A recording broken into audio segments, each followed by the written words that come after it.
Ahora, no dice cuál es el problema ni cuál es el enigma en que consistiría la poesía.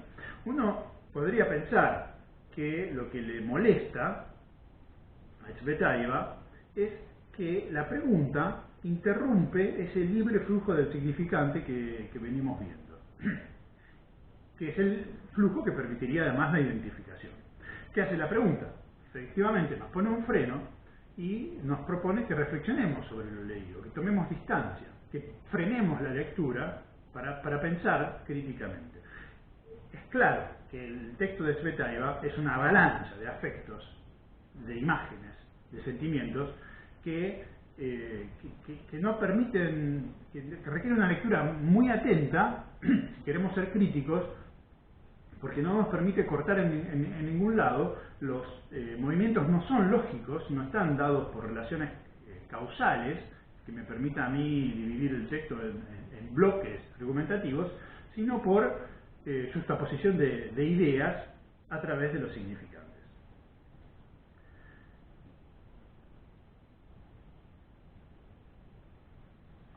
En Tsvetaeva, lo racional, entonces, está al servicio de la creación de esos canales que permiten el flujo interrumpido. Y lo digo porque no es un vómito el texto de Tsvetaeva, es un texto altamente pulido en forma artística, muy equilibrado en muchísimos sentidos, como por ejemplo este uso del negro al final y en el comienzo, la unidad temática que hila el tejido de los símbolos. Eso es obvio si uno lo compara, sobre todo, por ejemplo, con otros ensayos, ¿sí? Si bien hay cosas que tienen que ver con el estilo de Tsvetaeva, el texto de Pushkin y Pugachov, por ejemplo, está armado más o menos de otra manera, ¿sí? También tienen la fuerte impronta subjetiva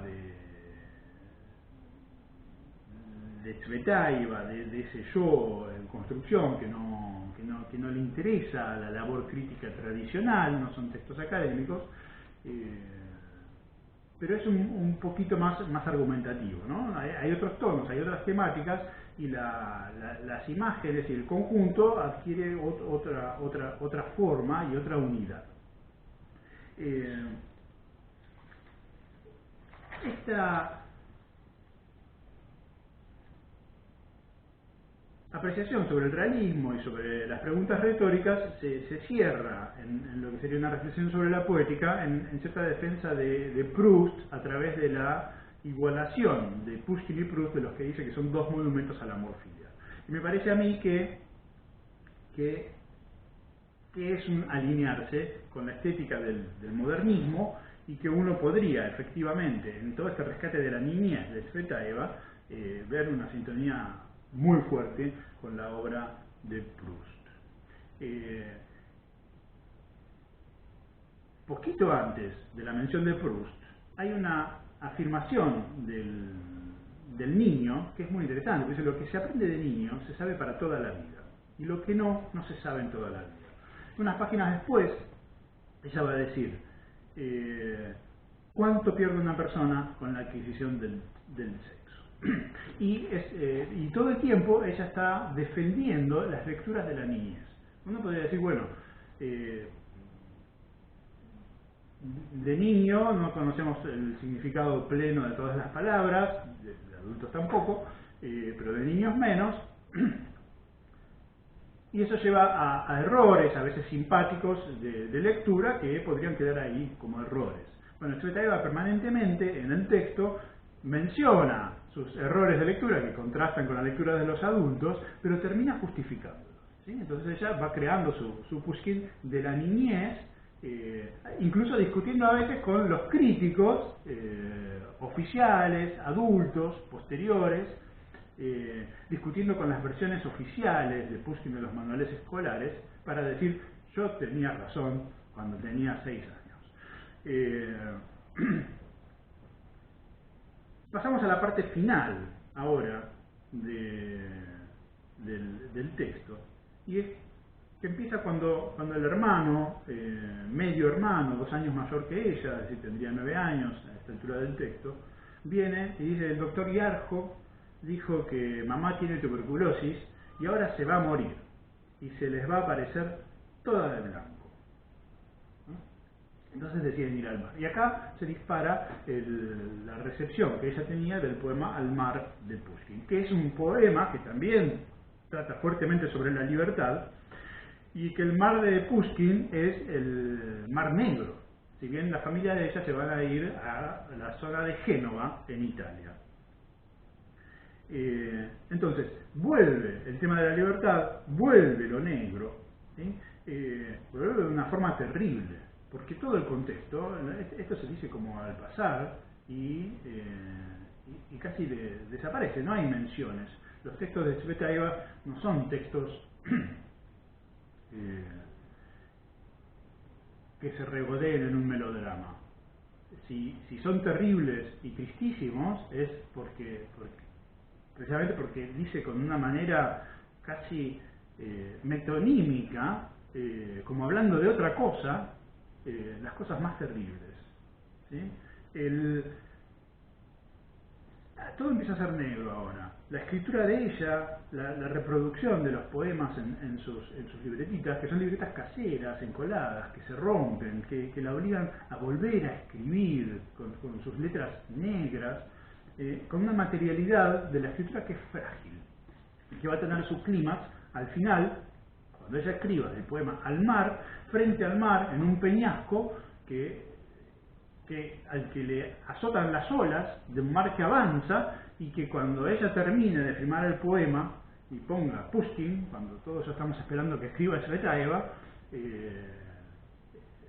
va a ser borrado por ese mismo mar, ¿sí?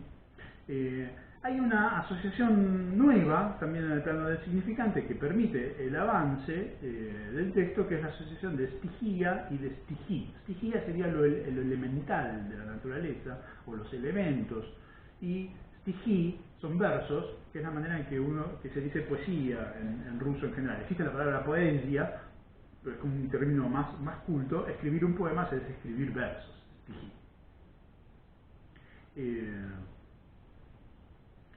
Y hay una afirmación acá, nuevamente, de la niñez, que es muy interesante, porque no es solamente la niñez, la defensa de la niñez, sino que es la niñez avanzando hacia la adultez y haciendo del adulto, de alguna manera, ese niño eterno.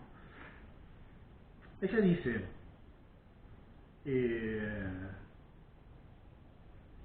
bueno, está citando a Pushkin, y dice, bueno, adiós mar, no te olvidaré, ¿no?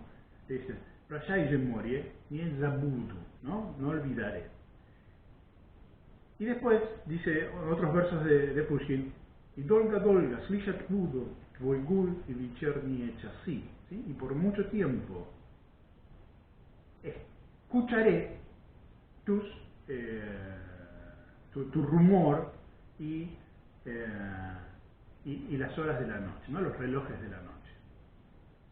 Ahora, ella pone entre paréntesis, agrega Nieza Budu Budu, ¿no? ¿Dónde está el juego de palabras acá? Es que Nieza Budu sería no olvidaré, y después Flishat Budu este Budu sería el auxiliar del verbo cero estar, que forma el futuro, ¿no? Voy a escuchar. Ahora, al sacar ella el auxiliar de su contexto, de frase verbal, y ponerlo solo, lo que nos queda es una aliteración, una repetición de la última parte de la palabra, con una transformación del sentido radical. Entonces, Nieza Budu, Budu, ahora quiere decir, no olvidaré, seré. Y creo yo, es el movimiento fuertísimo, prustiano, en algún sentido, del texto, que va a erigir un ser a partir del recuerdo. Y como decía, el texto es tristísimo, ¿no es cierto? El poema le transmite un sentimiento principal, y ese sentimiento principal es la angustia. Después reciben una postal, ¿sí? Y ella se queda con esta postal de un mar azul, pero ella dice azul negro, como el mar de Pushkin, que lo guarda en su pupitre, que es negro. Dice, en el fondo del negro ataúd y la negra gruta del pupitre tenía guardado un tesoro. En el fondo del negro ataúd y la negra gruta del pupitre yo tenía guardado el mar, ¿no? Y esta postal se la mandaron a la madre, y la madre se está por morir. Y todas las imágenes que van apareciendo de negro ya no son la felicidad del negro Pushkin del comienzo, que también era ambivalente por la negra muchedumbre, sino que son la muerte misma. El mar se hace una tumba, ¿sí? Postergan la visita para mañana, y ella dice, el mar está aquí, pero no sé dónde, y como no lo veo, entonces está en todos lados, no hay lugar en que no esté, yo estoy simplemente en él, como esa postal en la tumba negra del pupitre. Le está diciendo, yo estoy muerta, vivo en una tumba, estoy muerta en vida. La materialidad que habíamos discutido de Frágil, que tiene su clímax en el borramiento por el mar del poema Al mar de Pushkin, hace una contraposición, por otro lado, de un mar literario que va a ser borrado con el mar real. Y ella dice, yo le di la espalda al mar para escribir el poema Al mar, ¿sí? Y ahí está fuertemente el rechazo ese de la realidad a favor de la poesía, en una contraposición que es la de ella, ¿no? No habría en principio por qué contraponer poesía y realidad, depende de la estética en la que uno se inserte. Y avanza con este concepto para decir que el mar es su mar es el pecho de Pushkin. Dice, lo veo ahora, ¿no? A los 37 años tendría, después de 30 años. Yo iba al pecho de Pushkin. Al pecho de Pushkin, a esa postal azul que había asimilado todo el mundo y el mar. Es decir, el mundo se convierte en la proyección de la subjetividad. La estrategia, como decía al comienzo, para superar la muerte, el dolor, el rechazo, a la que ella le da una última vuelta de tuerca para convertirla en poética, ¿sí? Y recupera esta asociación de stihía, de lo elemento natural, lo elemental y los versos en la niñez, donde el elemento libre se convierte en verso libre en la adultez, ¿no? Una transformación de la niñez en poética, y habría un crecimiento. Hay también un advenimiento del poeta en esta construcción que se da al mismo tiempo. Y ella dice, el único elemento del que uno nunca se despide, ¿sí? Es decir, yo puedo perder el mundo, puedo perder todo, pero la poesía siempre va a estar conmigo, y va a estar adentro, porque la poesía tampoco es la materialidad que se destruye en los cuadernos y en las paredes de las grutas. Aquí, darle la espalda al mar, dice, para recuperar el mar de la poesía, ¿no? Que no tiene despedidas, que no tiene muerte. Por lo menos en el plano del deseo.